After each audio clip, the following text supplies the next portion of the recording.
Terima kasih pemirsa, Anda kembali bersama kami. Neraca perdagangan Indonesia bulan Agustus 2023 membukukan surplus sebesar 3,12 miliar dolar Amerika. BPS menyebut bahwa surplus Agustus lebih ditopang oleh komoditas non-migas sebesar 4,47 miliar dolar Amerika. Badan Pusat Statistik mencatat neraca perdagangan Agustus 2023 mengalami surplus sebesar 3,12 miliar dolar Amerika. Surplus neraca perdagangan Agustus melonjak 1,83% dibandingkan Juli 2023 yang hanya sebesar 1,31 miliar dolar Amerika. Namun realisasi surplus tersebut turun 2,65% dibandingkan Agustus 2022. Pada bulan Agustus 2023, neraca perdagangan barang kembali tercatat surplus sebesar 3,12 miliar US dollar. Dengan demikian, neraca perdagangan Indonesia telah mencatatkan surplus selama 40 bulan berturut-turut sejak Mei 2020.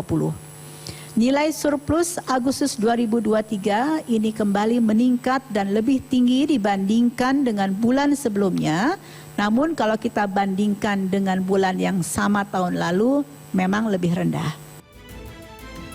Berdasarkan paparan BPS, surplus neraca perdagangan pada Agustus 2023 lebih ditopang oleh komoditas non-migas sebesar 4,47 miliar dolar Amerika. Hal tersebut disokong oleh komoditas penyumbang surplus, yaitu bahan bakar mineral terutama batu bara, minyak hewan nabati, serta barang besi dan baja. Adapun secara kumulatif pada periode Januari hingga Agustus 2023, surplus neraca perdagangan Indonesia mencapai 24,34 miliar dolar Amerika. Jakarta, Tim Liputan IDX Channel.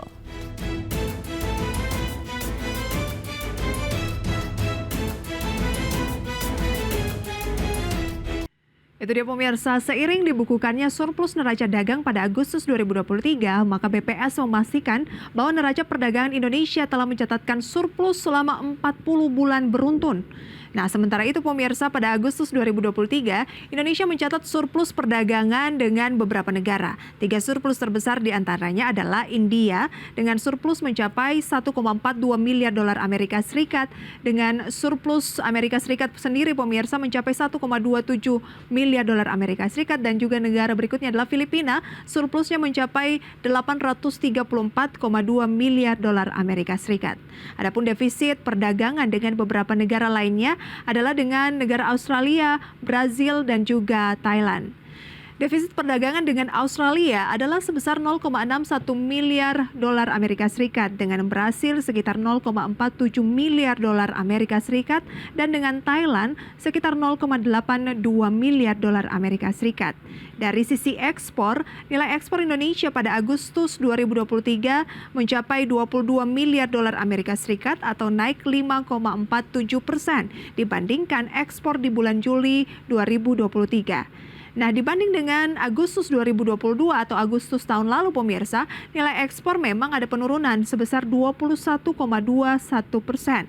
Sedangkan nilai impor Indonesia Agustus 2023 ini mencapai sekitar 18,88 miliar dolar Amerika Serikat, juga turun 3,53% dibandingkan dengan Juli 2023, dengan lebih rendah 14,77% dibandingkan Agustus 2022. Ya pemirsa, capaian surplus neraca dagang dipandang positif oleh Bank Indonesia. Lantas bagaimana penilaian Bank Indonesia lebih rinci terkait surplus neraca dagang Indonesia pada Agustus 2023? Berikut informasinya.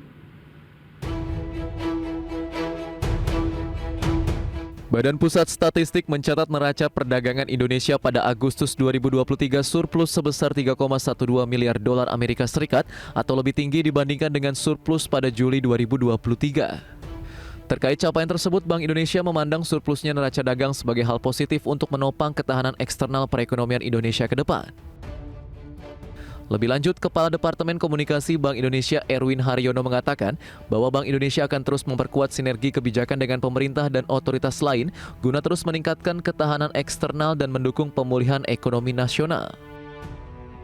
Tercatat, surplus neraca perdagangan Agustus 2023 terutama didorong oleh peningkatan surplus neraca perdagangan non-migas.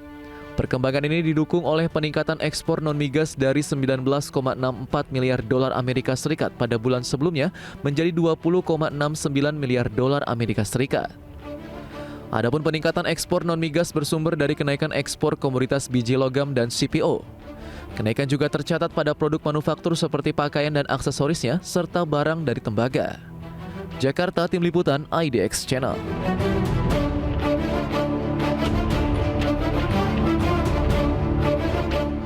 Ya pemirsa, meski neraca perdagangan Agustus 2023 mengalami surplus, namun surplus tersebut turun 2,65% secara tahunan.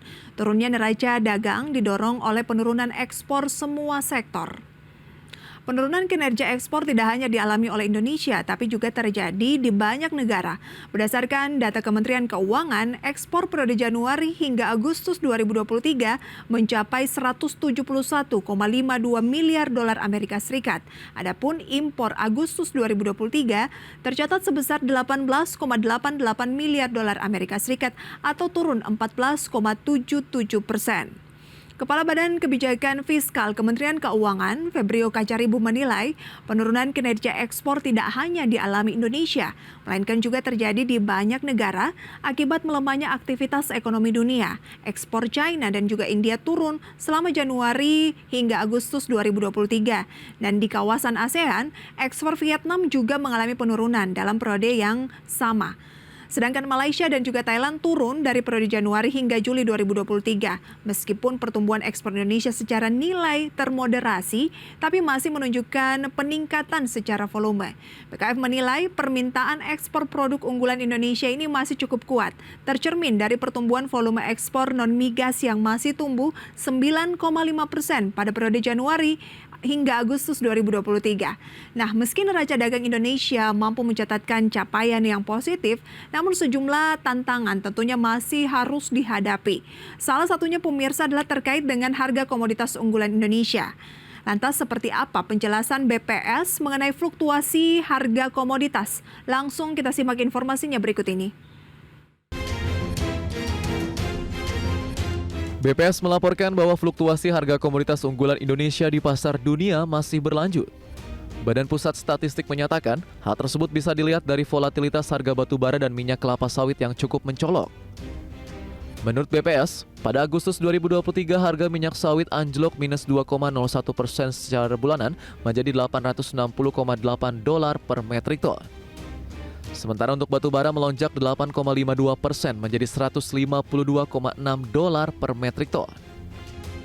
Harga minyak kelapa sawit mengalami penurunan secara mantuman, sedangkan harga batu bara mengalami kenaikan mantuman di pasar global. Dapat kami sampaikan bahwa ekonomi negara mitra dagang utama terlihat tetap tumbuh secara year on year. Hal ini merupakan sinyal positif terhadap permintaan global yang masih tumbuh. BPS merinci harga CPO terdepresi minus 16,1% secara tahunan dibandingkan dengan Agustus 2022. Adapun untuk batu bara turun lebih dalam minus 62,5% dibandingkan dengan periode yang sama tahun sebelumnya. Jakarta, Tim Liputan IDX Channel.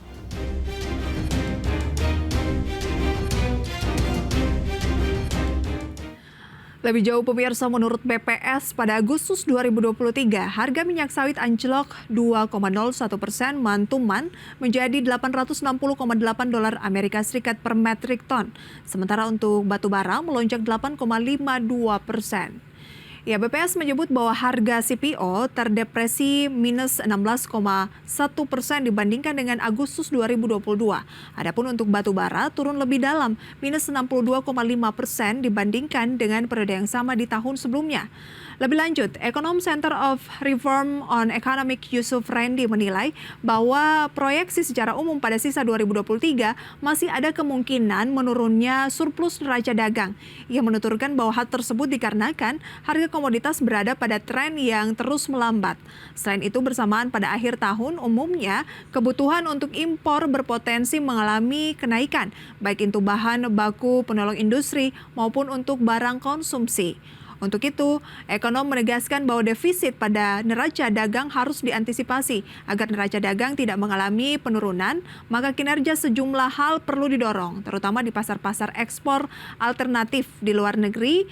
Di luar negeri, pemirsa, tujuan ekspor utama tujuan utama Indonesia saat ini. Dan meskipun pemirsa kita tahu bahwa neraca perdagangan Indonesia cenderung surplus selama 40 bulan terakhir pemirsa, namun surplusnya ini agak berkurang dibandingkan dengan bulan sebelumnya. Hal inilah yang perlu dijaga, terutama seperti yang ekonom sampaikan tadi, menuju kepada akhir tahun jangan sampai nantinya terjadi defisit di mana angka dari impornya lebih tinggi dibandingkan dengan ekspornya. Dan pemirsa, semoga ini bisa menjadi referensi untuk kita semua dan